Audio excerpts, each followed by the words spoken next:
Chris Martin and Damon Albarn campaign to free Uganda's Bobi Wine. Some of music's biggest names, including Chris Martin, Angela Kidjo and Damon Albarn, have signed a petition calling for the release of Bobi Wine, a Ugandan MP and pop star. The opposition politician, whose real name is Robert Kyagulanyi, has been in detention for more than a week. The musicians have condemned his vicious treatment in custody. Bobi Wine's lawyers say he has been seriously assaulted in detention, which the military denies. He is due to appear before a military court on Thursday to face charges relating to the illegal possession of firearms.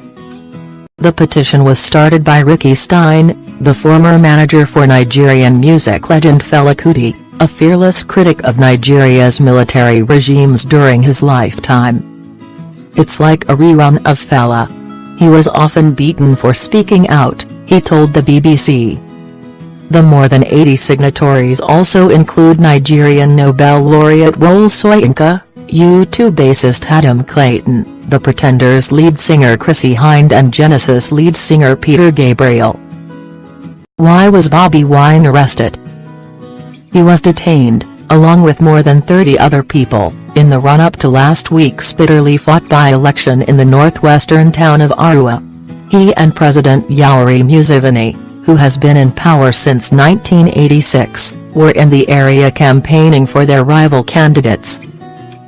The authorities say opposition lawmakers led supporters to attack the president's convoy with stones. Bobi Wine's driver was later shot dead. The ruling party went on to lose the seat to opposition candidate Kashano Wadri, who also remains in custody and is facing treason charges. The authorities say weapons and ammunition were found in Bobi Wine's hotel room in Arua. The charges are widely viewed as politically motivated and aimed at silencing a prominent critic of the president. Who is Bobi Wine? He is a successful Afrobeat star, known for a repertoire of catchy tunes that touch on poverty and social justice issues. The lifestyle and love life of the self-styled ghetto president, which refers to his upbringing in the poorest slum of the capital, became tabloid fodder. He shifted gears in 2017, cutting off his dreads and donning sharp suits as he turned his eye to Ugandan politics.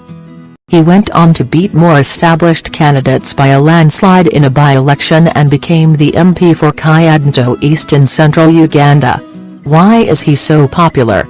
In a country where more than 3/4 of the population is under the age of 30, Bobi Wine might have demographics on his side.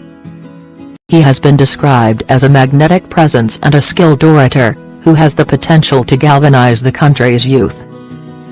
He told the BBC in 2017 that he wanted to be the voice of the younger generation. "I am going to stand up for issues. I'm here to give young people confidence," he said.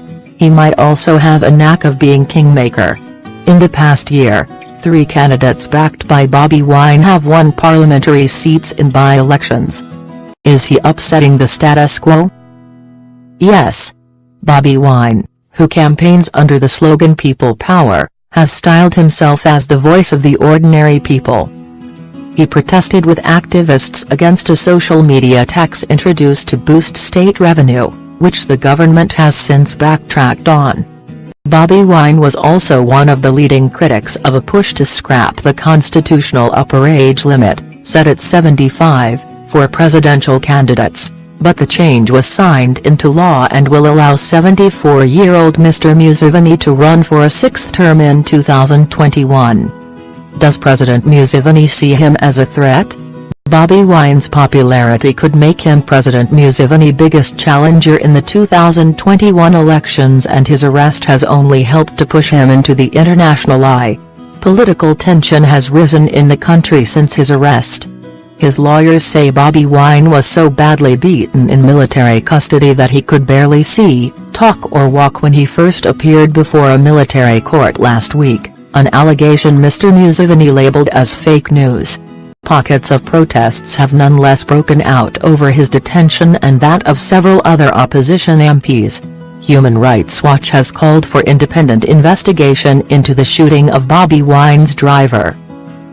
while the U.S., Mr. Museveni's key ally, has weighed in against reports of brutal treatment against journalists, MPs and protesters at the hands of security forces, according to a statement by the U.S. Embassy in Uganda. On Tuesday, Uganda's army made a rare apology after soldiers were caught on film beating up a journalist. Dulce Simi, who started his career as Fela Kuti's keyboard player, told the BBC that he signed the petition about Bobi Wine because it's alarming to see the rule of law and basic human rights cast aside.